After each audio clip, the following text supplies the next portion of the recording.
I've seen a lot of change, been through a lot of pain. Some things are not the same as they were a year ago, but all will be okay. I move on each and every day. The past is where it stays, way back a year ago. I've changed for the better this time. I thought I would never be fine. I strive just to say I'm alright, and for the first time in a long time I'm alright. I've seen a lot of change, been through a lot of pain. Some things are not the same as they were a year ago, but all will be okay. I move on each and Hanggang dito na lang po muna kami. Diyan po kami galing. Dito kami pupunta ngayon. Yan po yung Agus River. Medyo malabo siya ngayon dahil hindi pa rin maraming ginagawang project po daw windmill doon sa taas sa may Tanay, kaya po malabo yung Agus. Ito po maganda. Palayan siya? Oh, palayan. Tapos ito yung mga kinukunan na graba na Yung quarry. sa mga... Malaki po yung frontage niya sa ano, sa Agus River. Oh, malaki-laki rin.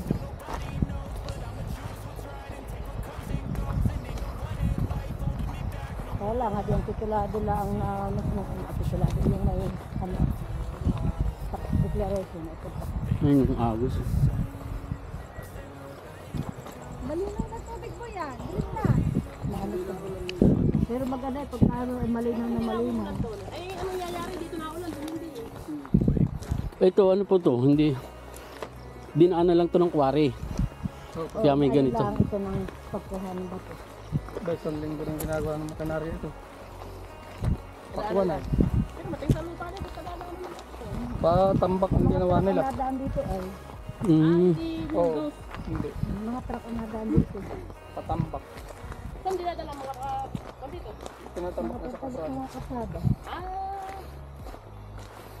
Pantambak. Kinukuhanan din ng quarry.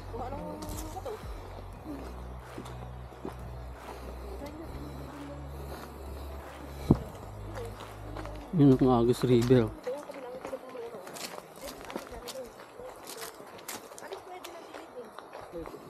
Palayan po ito. Tapos merong malawak na isment na pwedeng gawing quarry. Palayanan pa rin. Meron pa sa tabi.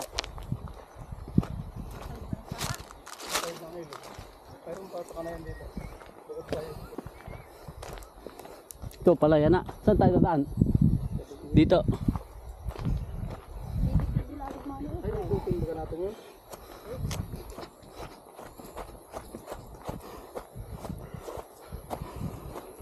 Yan po ang palayan. Ganda ng probinsya na to. Mahabang lalim dito sa General Nakar. Kung tawagin po. Yun yung Agus.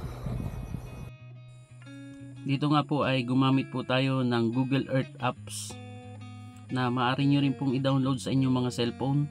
Dito po ay maipapakita natin yung distance po ng property magmula po doon sa Municipal Hall ng General Nakar.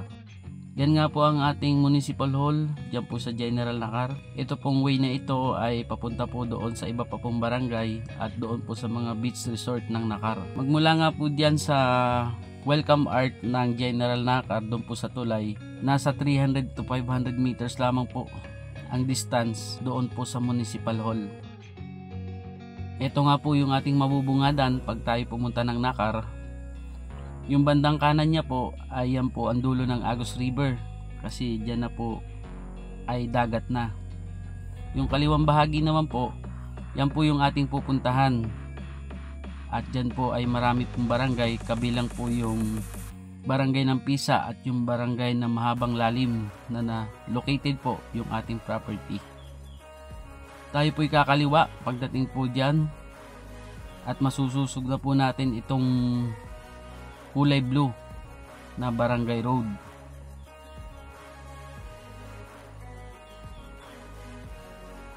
Ito nga po yung kilometer 3 at dito po ay mayroon tayong na sold out, yung nga pong Balay Agos.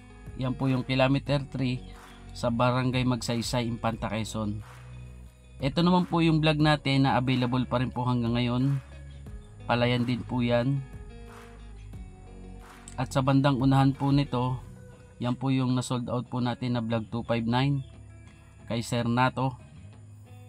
At sa bandang itaas naman po, yung previous lang po natin na vlog ay ito nga pong 279 na nabili rin po ni Sir Peter na nasa abroad. At dito naman po yung kay Ma'am Bernadette na 1.2 hectares. Kalapit po nito, meron pong 8 hectares na available pa rin po hanggang sa ngayon. Ayan po yung vlog number. At lahat po yan ay nandyan sa kalapit ng Barangay Road. Ito naman po yung kay Sir David na na-sold out din po natin.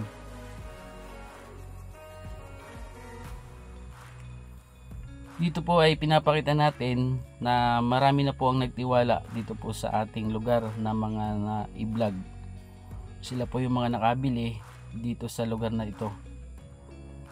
At ito na nga po yung ating 1.3 hectares na palayan. At ang kagandahan po nito, napakalawak po ng accretion land.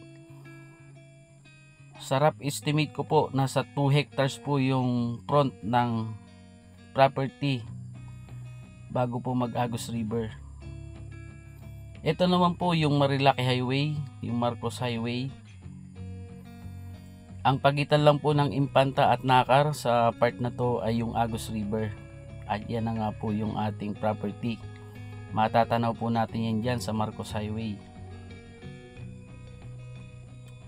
Dito po ay ating tiningnan yung terrain at yan nga po ang dulo ng Agos River, yung pong kulay blue, yan na po ang dagat ng Infanta, Quezon.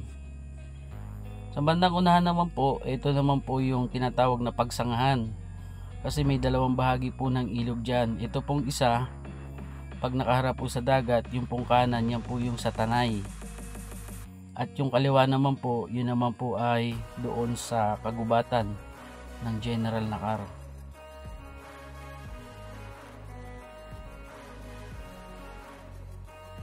Kaya po ngayon, atin pong alamin ito, yung 1.3 hectares. Ito po yan.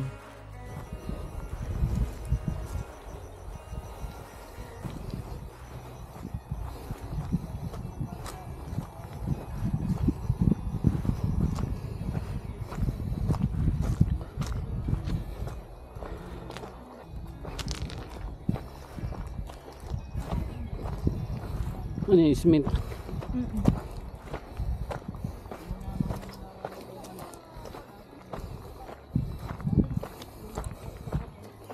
Labo pa ang Agos. Dami yung graba po dito. Dami rin buhangin.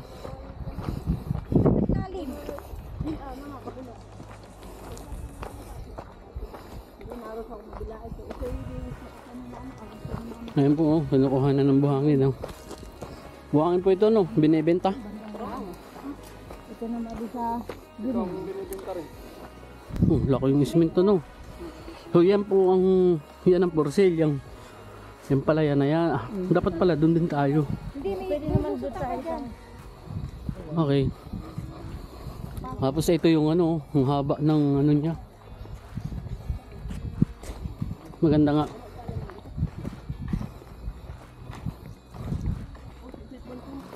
Niyugan. Yan ang ano, corner siya. Ito na yung front po niya.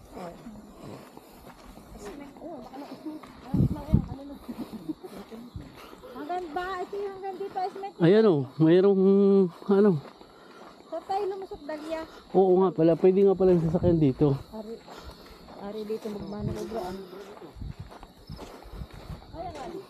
Sasampa lang. Kuabot ng sasakyan. Abot. Nagkwarihan o. Oh, may ano pa, may Ang daming buhangin o. tubig, may abot pa ng sasakyan. Ba, Pwede itong katulad nung sa ano doon sa Agos. Oo. Sa KM3, ganito kalawak. Dito pwedeng pagkaano ay. Tapos ilolote-lote. Oo. Maganda yan. Ayan, yan na po yun. Oo. Yung niyugi na yan. Paliparan natin doon habang may liwanag pa. Hindi na 1.3. So pag ganun hanggang doon sa may palayan doon. Pero hanggang dito lang sa may Nara. Hanggang dito lang pa yung sakop na yung 1.3. Okay. Drone tayo. Ha? Drone. Dito po ay mas makikita natin kung saan po located yung pong property. Nasa bandang gilid po siya, nasa corner. Kaya po naman napakalaki po ng easement o yung tinatawag po natin na accretion land. Ito nga po yung location ng ating pong 1.3 hectares. Ang asking price nga po pala dito ay 150 pesos lamang po ang per square meter. So yan po ay nasa 2 million o kulang-kulang 2 million po ang presyo. At yun nga po ay maninegotiate pa po natin. Maaari po nating makuha ito ng mas mababa pa doon. Diyan nga po kami nagpark at yan po yung nilakadan namin papunta doon sa property. At dito po located yung pong 1.3 at kitang kita naman po natin na napakalaki po ng accretion land. Pwede nyo po itong lagyan ng mga cottages katulad po nung nandun sa kilometer 3 sa Magsaysay, Infanta, Quezon. Meron po siyang 6 na pitak na palayan. At ito nga po ang napakalawak na accretion land na nabuo sa haba ng panahon.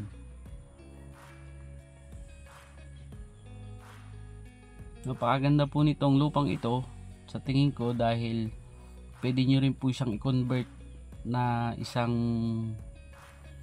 pasyalan katulad po nung nasa kilometer 3 sa Magsaysay, Infanta.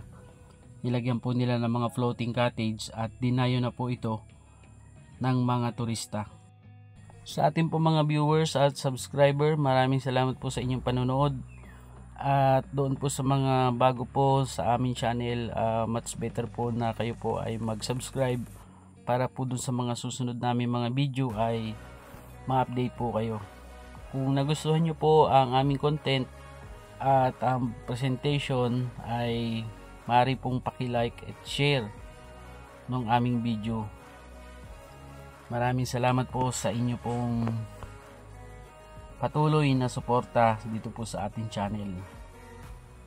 Makaasa po kayo na marami pa po kaming i-upload sa mga susunod na araw at baka po doon ay masumpungan natin yung mga hinahanap po ng iba po nating mga viewers, subscriber.